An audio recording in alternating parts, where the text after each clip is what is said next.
Vous parlez des efforts ratés de reconstruction, d'un État déstructuré, mais est-ce qu'il y a de l'espoir pour l'avenir d'un changement? Et puis, est-ce que la catastrophe du 12 janvier 2010 amène un vent de renouveau ou c'est une continuité qui est en train de s'établir?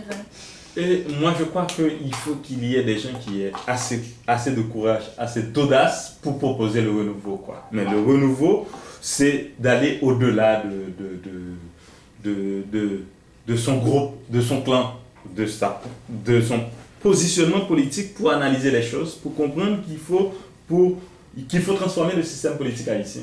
Et moi, je crois que la première reconstruction, c'est la reconstruction du système politique haïtien. Il faut l'analyser et il faut peut-être pas trop il faut analyser en fonction du contexte. Et il ne faut pas aller dans le sens des solutions toutes faites, quoi. Je vois des gens qui parlent de gouvernance, quoi. C'est un bien beau mot, quoi. Et des gens qui sont allés dans le sens des propositions que font les États, quoi. Des gens qui arrivent avec la décentralisation comme une panacée, quoi. Ouais, je crois que c'est bien, quoi, mais dans les pays, les gens qui nous proposent la décentralisation, il faut bien voir ce qui se passe par exemple au Québec, quoi. Et l'État québécois n'est pas un État décentralisé, excuse-moi. L'État québécois doit agir avec une certaine cohérence. On ne peut pas laisser le maire de Québec faire n'importe quoi, par exemple. C'est que la ville de Québec, c'est le centre du Québec, quoi. Je pense que les pouvoirs publics ont des même si c'est la capitale du pays, quoi. Moi, je pense qu'il faut construire, repenser le système politique en fonction d'une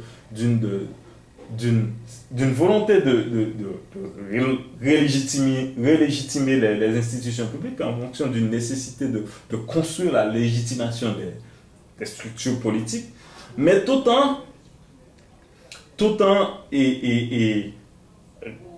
analysant tout ça, essayer d'aller au-delà des solutions toutes faites, quoi, d'analyser. Et moi, je pense qu'il y a des possibilités d'analyse, mais il faut que les gens soient capables d'avoir assez d'audace pour faire le saut, pour se remettre en question, pour remettre l'État en question, pour remettre les gens qui sont au pouvoir maintenant en question, mais pour remettre en question ce que l'opposition en tant que telle. Parce qu'on critique le gouvernement, mais on a, par exemple dans le pays, ce qu'on appelle les partis politiques. Les partis politiques font partie de l'État en quelque sorte, si on regarde dans les pays, parce que c'est des partis politiques qui s'organisent en fonction des structures du gouvernement.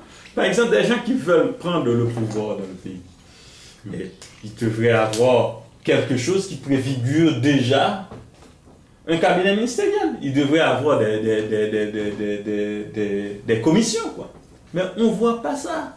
Et du coup, c'est pour comprendre tout ça, pour essayer de poser une alternative, il faut que, disons, l'opposition soit capable de s'autocritiquer, de penser une alternative politique dans cette reconstruction, mais il faut, moi je crois qu'il peut y avoir de l'espoir, peut-être la catastrophe c'est une chance pour que les gens puissent revoir leur vision de l'État, leur vision de la société, leur vision du système politique, parce que en fait on a un système politique parmi les systèmes politiques les plus modernes du monde, en quelque sorte qui allie le système parlementaire au système présidentiel, mais du coup ça ne marche pas.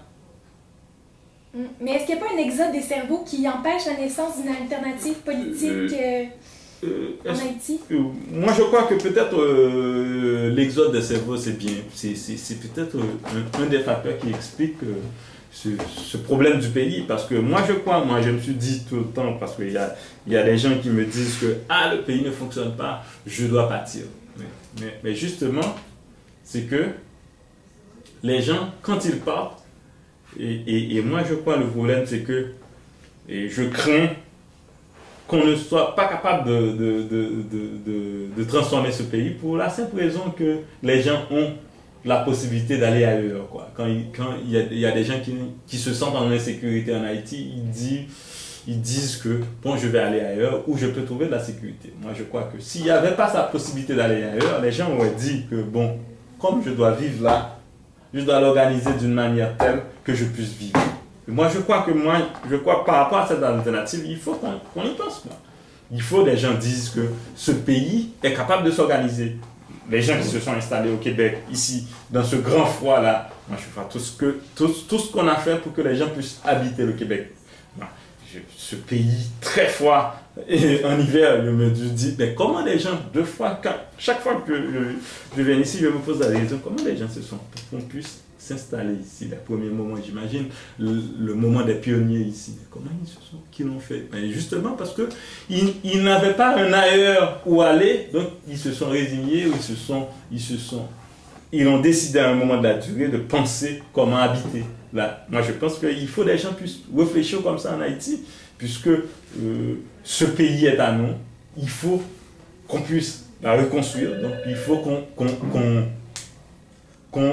donne tout ce qu'on a comme capacité humaine. Moi, je crois que les hommes ont démontré qu'ils peuvent vivre en société. Les hommes ont démontré qu'on peut organiser une société. Quoi. On n'est pas... on va pas inventer l'État. Quoi. L'État, moi, je crois que les Haïtiens ne vont pas inventer l'État. L'État on ne va pas réinventer la roue en disant qu'on va faire un État particulier. Mais du coup, on a des modèles. On a des modèles d'organisation tout aussi possibles qu'on peut imaginer, qu'on peut penser par rapport au contexte social et réfléchir à partir de tout ça pour avancer. Quoi. On a des modèles d'État qui peuvent servir d'exemple.